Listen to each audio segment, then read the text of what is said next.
السلام علیکم ورحمۃ اللہ. ناظرین، الزامی بات کرنے والوں کو جواب بھی الزامی ہی دینا چاہیے، کیونکہ دلیل نہ ان کی سمجھ میں آتی ہے اور نہ ان کو دلیل سے جواب دینا چاہیے.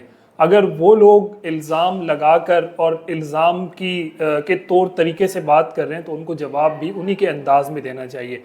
2 دن قبل جنگ اخبار کی ایک خبر آئی کہ پاکستانی 5 دوشیزائیں حسن کے ایک مقابلے میں شرکت کے لیے کسی ملک جا رہی ہیں. مفتی تقی عثمانی صاحب نے اس پر رسپانس کیا اور ان کی ٹویٹ سامنے آئی، سوشل میڈیا پر بہت وائرل ہوئی کہ پاکستان کا نام اس سے ہٹانا چاہیے اور ہم پہلے 10 چیزوں میں بہت زیادہ الجھ چکے ہیں، تو کم از کم بے حیائی اور اس طرح کے کلچر میں ہمارے ملک کو مزید نہیں رگڑنا چاہیے، اس کو بدنام نہیں کرنا چاہیے.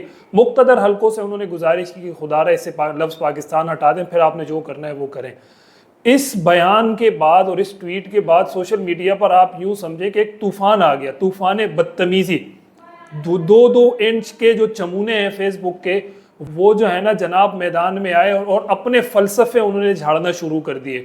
آپ پہلے قد کاٹ دیکھیں کہ تمہارا قد کیا ہے اور جس شخصیت کے متعلق بات کر رہے ہو اس کی علمی حیثیت کیا ہے.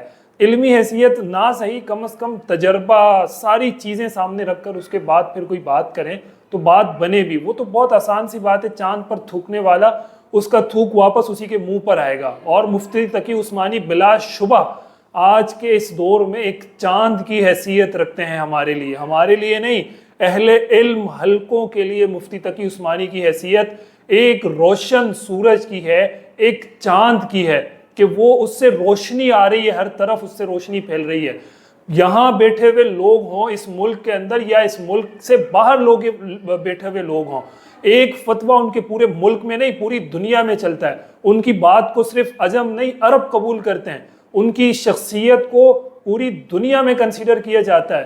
دنیا کے بڑے بڑے علماء اٹھ کر اس کا ہاتھ چومتے ہیں، اور یہاں کے 2 انچ کے چمونے اٹھ کے بات کرنے لگ جاتے ہیں کہ مفتی تقی عثمانی کی حیثیت. تم نے اپنی حیثیت جانی ہے؟ تم کون لوگ ہو؟ تمہیں پتہ ہے کہ فیس بک کے لیے 4 لائنیں لکھ کے 10 لائک لے کے تم لوگ یہ چاہتے ہو کہ ہم اتنی بڑی شخصیت پہ بات کر کے یہ چیزیں حاصل کر لیں گے؟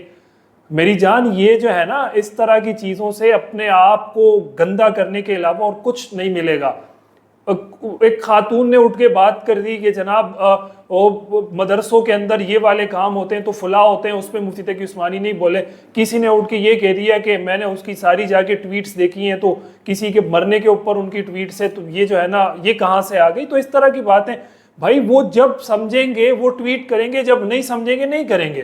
آپ کون ہوتے ہیں ان کو ڈائریکٹ کرنے والے یا ان کو ڈائریکشن دینے والے کہ مفتی صاحب آپ نے ابھی ٹویٹ کرنی اور ابھی نہیں کرنی؟ آپ ان کو نہیں ڈائریکٹ کر سکتے.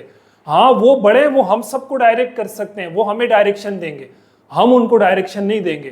اپنا مقام، اپنا مرتبہ سمجھیں، اپنے لیول کو سمجھیں کہ کس لیول کے آپ ہیں، اسی لیول پر رہ کے بات کیا کریں. تو یہ بنیادی طور پر الزامی جواب ہے. میں اس کے لیے کیا لفظ استعمال کروں، میرے دل کے بہت قریب میرے ان دوستوں کے لیے کہ جنہوں نے اٹھ کر نہ دائیں دیکھا نہ بائیں دیکھا اور تنقید کرنا شروع کر دی. تنقید ہی نہیں، تذلیل کرنا شروع کر دی. جب آپ تذلیل کریں گے تو جواب میں تذلیل ہی ایکسپیکٹ کریں، تعریف ایکسپیکٹ نہ کریں کہ آپ کو جواب میں آپ کی تعریف کی جائے گی اور کہا جائے گا کہ جناب اس نے تو واہ واہ سبحان اللہ، روشن خیالی اور اپنے ہی علماء پر. پھر میں نے دیکھا کہ ہمارے کچھ اپنے لوگ بھی اس رو میں بہ جاتے ہیں. تو یار یہ جو دو نمبر کے لبرل ہیں نا، جنہیں کیا کہا جاتا ہے، لنڈے کے لبرل یا پتہ نہیں کون سے والے لبرل، یہ تو بیچارے صحیح لبرل بھی نہیں ہیں. وہ کہتے ہیں نا کہ ہمیں لبرل بھی صحیح نصیب نہیں ہوئے، قسمت ہی اتنی خراب ہے. تو ان لوگوں کی باتوں میں نہ آیا کریں. ان کی وہ فارغ بیٹھے ہوئے ہوتے ہیں بیچاروں کو، کوئی کام دھندہ نہیں ہوتا، تو یہ اٹھ کے نہار منہ کسی پہ بھی آ کے بات کر لیتے ہیں. تو ان کی باتوں سے ٹینشن نہ لیا کریں اور اگنور کیا کریں، یہاں سے سن کے یہاں سے نکال دیا کریں، اور ان کی اس طرح کی چیزوں کو بہت زیادہ اہمیت بھی نہ دیا کریں. میں کسی کا نام نہیں لے رہا، جنرل بات کر رہا ہوں.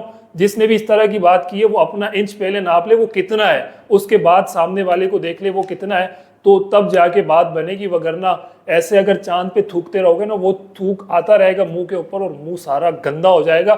پھر اس منہ کے ساتھ کسی کو ملنے کی وہ نہ ضرورت ہوتی ہے اور نہ کوئی چاہتا ہے. تو اس لیے اپنے منہ کو بھی صاف رکھیں اور اپنے چہرے کو بھی صاف رکھیں، اپنے کردار کو بھی صاف رکھیں. بہت شکریہ.